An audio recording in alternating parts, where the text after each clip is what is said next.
welcome to MeowMix, the Carolina Panthers podcast. My name is Steven. My name is Jerry. And we're here to talk about it wasn't a disaster. It wasn't an amazing thing, but the game that was preseason week 1 for the Carolina Panthers. I think that's all you could call it, is preseason. Preseason week 1. Now, we are having some internet difficulties. Thank you so much, Spectrum, for your quality that you always give us so much here in North Spectrum Carolina. is doing about as well as WSOC was doing today with the game, which is to say terribly. I mean, honestly, I love Steve Smith. The commentating crew was bad today. The quality of the broadcast was absolutely terrible. And honestly, and the best part of the game for the Panthers, really, the backups, the second string played well, and we didn't get to see a lot of it. Well-ish. There was quite a bit that wasn't. But yes, I'm comparing them to the third and fourth string. Yes, absolutely. They played better than that. Yeah. So the Panthers lose this one, 21-18. Comes down to a final second field goal for the Colts there. Who cares, honestly, about the final score? The Baltimore. Did you know that Baltimore hasn't lost a preseason game since 2015? I know that has nothing to do with this game, but I heard that today, and I was like, wow, it means nothing, but it's kind of impressive. I was sitting here wondering in my head, I was like, what are you talking about? Like, the Colts moved from Baltimore so long ago. Like, that's true. I can see why that might to the 70s. I can see why that might have been confusing. Yeah. My bad. Well, yeah. So, we're here to talk about some of the things we liked, some of the things we didn't like. We're not going to go crazy in depth like we will during the regular season. But, this is the first Panthers football of the year so far, and we're going to talk about it. So, Jerry, you want to kick it off with some things that we liked? I'm going to start off with one play that I really liked, the Chuba Hubbard big time run. It looks like he was stopped, short of the first down. Then all of a sudden he squirted out of the side, and then he rushed it for 59 yards. Yeah. Go ahead. Yeah, no, that was a great play. And honestly, Chuba had a couple of nice runs today to go along with some pretty average play overall, I thought. But that was a really nice run for him. Didn't look good out of the backfield catching the ball, unfortunately. But he did make that nice play and had another 15-yard run, I think. So a couple of nice plays for him. My first play actually is on the defensive side, first defensive drive, third and short. And Sean Chandler getting a big stop in the backfield and forcing, the field goal, or I think it was a field goal. But yeah, forcing basically the Colts. Actually, I think it was a punt. It was 3rd and 1, and he forced them to punt. Yeah, and they were on the move, and that was a great stop. So Sean Chandler, again, playing at that position where I think the Panthers are a little light, but he has showed up well in camp and had a nice play there. Yeah, he had 5 tackles total. So, I mean, he was impressive. Right. And the third play that I really liked, the Terrace Marshall, big play. I mean, set up the first points of the board. PJ bought some time, scrambled around a little bit in the backfield. He did a nice pass to Terrace Marshall, who was wide open. I didn't see a Colt around him. And then he just takes off, and, 60 yards later, it's a first down, and I think the red zone, I believe they were already in the red zone with that play. Yeah, another 59-yard or I think they even gave him 60 yards on that. But yeah, really nice. I was yelling, speed up, go faster, because he got caught from behind a little bit. But yeah, that was a nice play for sure. And you got to think too, he was probably running out of gas. I do have one critique. He did fumble the ball at the end, but luckily he was out of bounds at that point.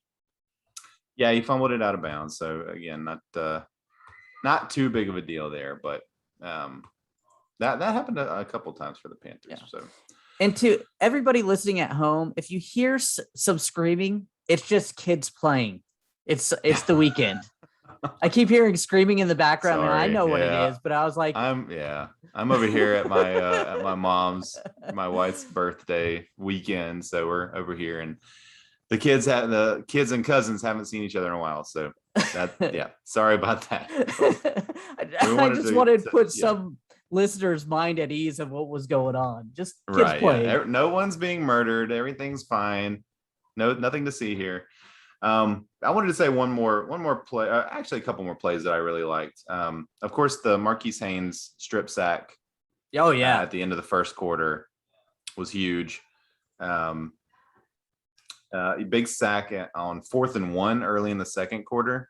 That I think we did a blitz, a safety blitz. I think came up and got him. Luvu, I think was the guy. He was fast. I was shocked at how fast he got back there. That was a great play by him. Yep, real great play. And then just I was kind of excited for Tommy Tremble getting in the first catch of the game, and then the first touchdown a little later on. So we'll talk a little bit more about him here in a few minutes. But that's pretty much all in the first half. Like the second half was a bit forgettable. Yeah. Now I want to go over a couple key plays that we did not like, because this is preseason. We gotta look, and the one that jumps out at me is it was late. It was fourth quarter. Troy Pride got beat deep. He tried to give him pass interference, and the guy still caught it. Yeah, and Troy Pride didn't look very good today. No, he did not. Well, I'll mention him later on. Yeah. Overall, but Troy Pride, by the way, got banged up pretty bad, and we obviously hope that he's okay. Oh yes. Not a great look from Matt Rule sitting, yucking it up on the sideline with the ref while his players, rolling around in agony or fainting or whatever happened there with Troy. Didn't really like the way Matt Rule was kind of handling it. Oh, I missed that. I kind of saw it on Twitter. I missed that because, WSOC decided I wanted to watch soccer instead. Right. There you go. Yeah. So, hopefully Troy Pride's doing okay. I was not impressed with Troy Pride last year. Haven't been impressed with him so far this year. So don't know if he ends up making the team, but obviously don't want him to get hurt. I don't really have specific play that was negative. But I did not like in the first half when the backups, the immediate backups were in, that they just couldn't really score in the red zone. This was a problem last year with the Panthers, and inside the 15-yard line twice in a row, and they could not punch it in. So again, it's the backups, and I'm hoping that the starters will have better luck in the red zone. But it was very reminiscent of last year, and it was a bummer to see. Yeah, I don't have one specific play. I have two specific plays. Trent Scott jumped off sides or false started twice. Yeah. In the first two drives. I know he was not the starter, but he's supposed to be that primary left tackle backup.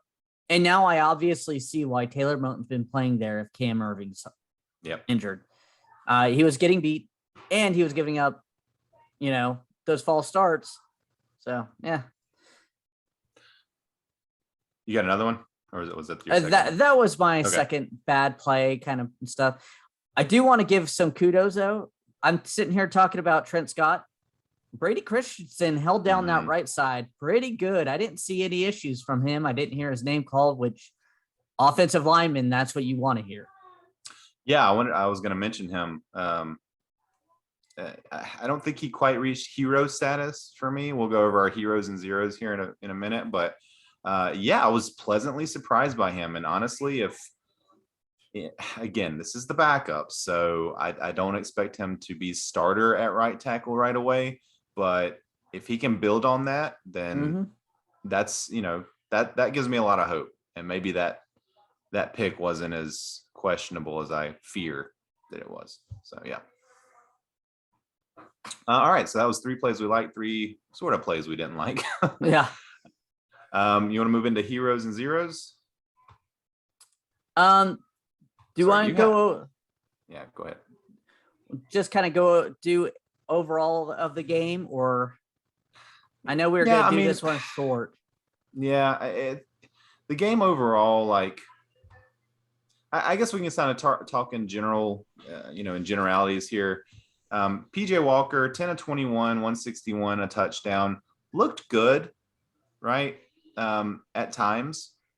Didn't look great. Mm-mm. Made some nice plays. It seemed like they were rolling him out a lot on bootlegs, which I wondered if that was because of the offensive line. They were a little worried about him just sitting in the pocket. But most of the big plays he had were on either scrambles or bootlegs. Yeah, he's also 5'11". They may want to get him out so he sees the field better as well. Yeah. Do you know if Darnold is pretty good on his feet in terms of kind of scrambling around, moving around? Yes, he is. Okay.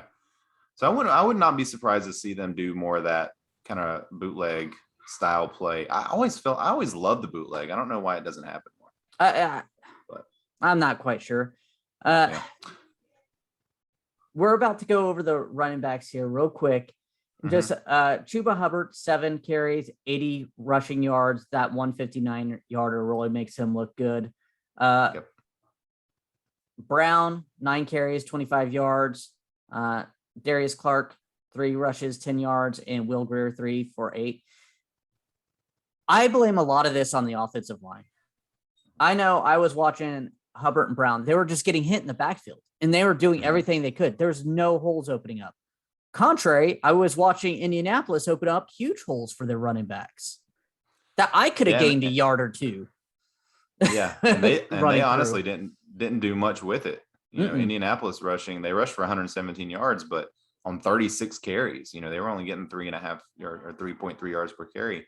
Whereas Carolina ended up with 5.6 yards per carry, but again, a lot of that on that one run. And honestly, if you take away Chuba's 59-yard run and his 15-yard run, then he's basically 5 for 5 yards. So exactly. Yeah, you're right. Like they weren't doing a lot for helping him. And again, it's the backups, so let's all keep that in mind. Hopefully that's all it was. Looking at the receivers, Jerry, I did win our beer bet of the week. Yes, you did. Terrace Marshall led the receivers in receptions, 3 for 88 yards, also led in yardage. Again, had the big 60-yard catch, but he earned, I don't think that was a fluke or anything. He was right there. Shi Smith ends up, go ahead. I was going to say, he also had the most targets. It seemed like they kept, hey, there's Terrace. Let's get him the ball. Let's get him the ball. He's going to be playing a lot this year. Right. That's what it seemed like from my perspective.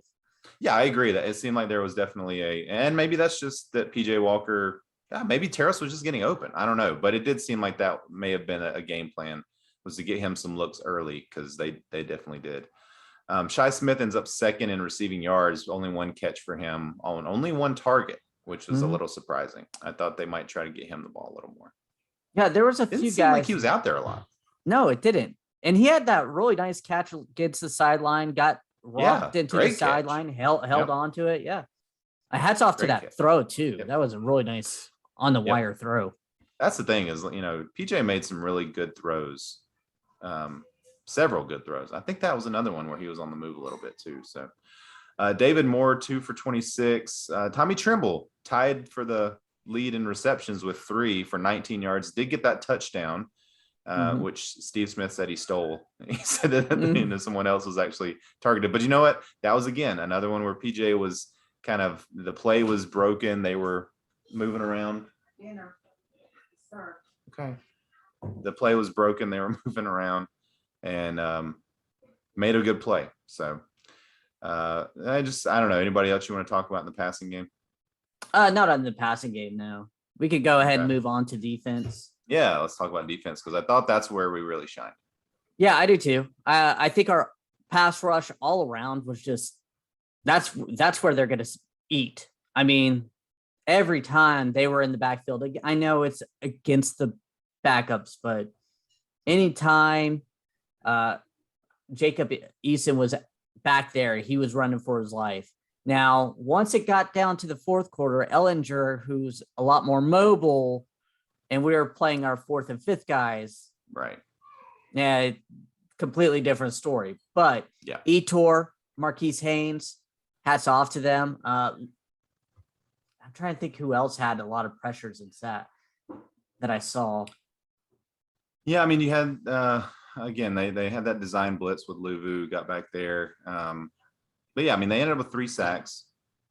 And that was Haynes, Gross Matos, and Luvu. So those were the 3 sacks, but they definitely did seem to be getting a lot of pressure. Number 76, I'm not sure who that was. I think that was one of the guys that they said had signed very recently. He seemed to be back there a lot, especially in the second half.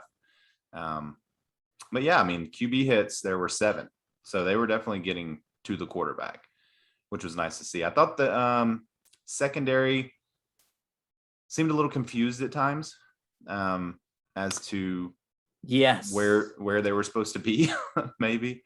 But a couple of nice plays made. I mean, Kenny Robinson had an interception, and it kind of broke right in front of. I think the quarterback just didn't really notice he was there because he had kind of diagnosed that play the whole way. But shout out to him. He was a guy that we liked last year that didn't really see a lot of the field, but it was nice to see that. Yeah, I saw Davian Nixon, not in the passing game, obviously, but up front, I see him getting in the backfield a good bit too. As a defensive tackle, that's nice to see, especially where he's playing at right now. It's not like he's playing, the top tier guys, but it was nice to see him make an impact up the middle there. Yeah. Sam Franklin had a few tackles. So yeah, I mean, they looked okay. They looked okay. Again, the immediate backups, the second string looked quite a bit better than the 4th and 5th string guys. Just taking a quick look. Anything else you want to mention with the Panthers? I do want to bring up Joey Sly. I know he's your BFF. Yeah, Joey Sly had a great game. 4 of 5. And he did miss one extra point. So he missed one extra point, and that one field goal, I think he missed it, but he thought he missed it. He walked off the field acting like he missed it, but the ref said he got on it. The scoreboard as a make. So the only official one he made was a 63-yarder at the end of the first half. That's the only official one he missed. And then he missed an extra point. And he missed the extra point, which he shouldn't even have had to kick. They went for 2, and there was a penalty. So he ended up having to kick like a 43-yard extra point. Yeah, I know. He missed it. That's the one he should make. That's well within his range, obviously. Yeah. So, yeah, he looked a little shaky, And I'll be interested if I think the Panthers will bring someone in after that. I would love to make a beer bet with you that they will not bring in anyone to challenge Joey this week. Would you like to make a beer bet on that? I'll do a beer bet on that. I don't care. You already owe me one delicious beer. I don't know if they'll sign someone, but they'll definitely be trying out kickers this week. I know that. I don't think they'll even try anyone out. So that's what I'll say. Okay. So let's just quickly look at the Colts. And I'm really only going to look at kind of the main guys here. So Jacob Eason was 15 of 21, 183, no touchdowns, no interceptions. Not bad stats, honestly. They just kind of failed on third down quite a bit. I want to give a shout out to Benny LeMay, the running back out of UNC Charlotte, my alma mater. 6 for 26 and 1 touchdown rushing. And I think he got targeted as well. Didn't get anything. But nice to see a UNC Charlotte player on an NFL field, even in the preseason. Nice to see. I mean, he looked decent. That's all you can hope for right now for him. I mean, not everybody's going to Victor Cruz a preseason. Right. And then, honestly, we had some not great words to say about the O-line work overall. Only gave up 1 sack. The Indy defense only got 1 sack. So 4 QB hits. So they were kind of in the face. Didn't, like you said, didn't give a lot of rushing lanes for the runners. But overall, an okay job. And again, Brady Christensen, probably the highlight for sure. Yeah, I'll be interested in what they graded out at PFF, if they even do preseason PFF, especially with Trent Scott and Brady Christensen. Yeah. I don't really have anything else to say about the Colts. I did want to go right back to the Panthers real quick. Joey Charlton, had 4 really nice punts, I thought. And again, he was someone that was signed kind of late last year in camp, looked terrible in camp, ended up winning the job, and had a nice season, and it looks like he's going to continue that. So as far as kickers go, you would say we were probably much more comfortable with our punter than our field goal kicker at this point. Oh, yes. Yeah. Trent Cannon had a nice run out of the end zone for a kick return, got to around the 30. So just trying to see if there's anything else we really need to mention. Didn't go ahead. No, nothing else I really want to jump out and say right now on this game. Okay. And I'm sorry, I don't have our sheet up, so you can kind of steer us to the next place we need to go. Just heroes and zeros, and that is it for the day. Okay. I will let you kick it off. I am going to go with a hero. I was debating on who to go with, and I'm going to go with Marquise Haynes because I feel he didn't play that much, but he had 2 quarterback hits, 3 tackles, 1 sack. He was just every time it seemed like he was back there a lot while he was out there. So I'm going to give him the nod. I agree. I like that. He was actually who I was going to go with. I'm going to go. Instead, I will go with. I think I'll go with Tommy Tremble. Okay. Just because of how I want desperately a tight end that is great in the passing game, and I know Dan Arnold obviously didn't play today. He's going to be our number 1 receiving tight end, but I thought early returns on Tommy Tremble, who did not come in as a pass receiving tight end, right? Came in more as a blocker. 3 on 4 targets and a touchdown. And you know what? That touchdown, there was a lot of traffic there. That was a nice catch. Yeah, he made a nice move getting open. Right. So yeah, I'm going to give it to Tommy Tremble as my hero. Yeah. Zeros. I'll go ahead and kick off the zeros for us. I'm actually going to go Matt Rule. The undisciplined nature of the offensive line, and then just the fact that I didn't like really how he was acting when Pride was down. I'm going to give it to him because honestly, I'm not going to give it to like a 4th string person who is probably not going to make this team anyway and is doing their best out there. So I'm going to go ahead and give it to Matt Rule. I was hoping to see a little more from them today, and I don't understand why the starters didn't play at all. Throw the starters out there for a series. Tom Brady played a series in the Bucs opening preseason game. Give me a series at least. So and there were some of those guys that need it. J.C. Horn needs that. Yeah, they all need it. Now I understand not letting CMC sit, DJ Moore, Robbie Anderson, those guys. I get sitting. Sam Darnold needs to be out there. J.C. Horn needs to be out there. And I would say if you're going to put Darnold out there, then put the receivers out there with him. Give him 1 series. Give him 1 series. Let him throw the ball a couple of times. Why not? It's preseason. Who cares about the wins or the loss? Just get him out there. Let him see some live fire, some real live fire. All right. Yeah. And I'm gonna go with my zero. I don't like doing this because he did get injured, but before he got injured, I'm gonna go Troy Pride. He looks bad. He got beat a lot. And if for a guy that we're probably going to have to bank on being our 3rd corner until AJ Bouye's suspension is over, I don't know. I don't know if he's going to make the roster or now. I mean, we're supposed to be banking on him. I don't know.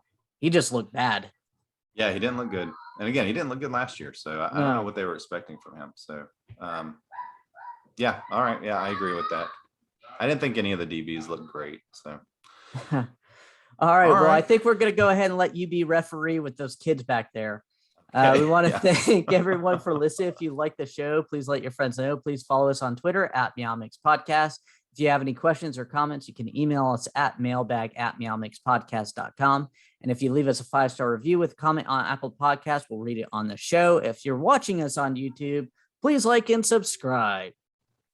Yeah, we'll be back middle of next week for our preview of the Baltimore game. And until then, everybody stay safe and keep pounding.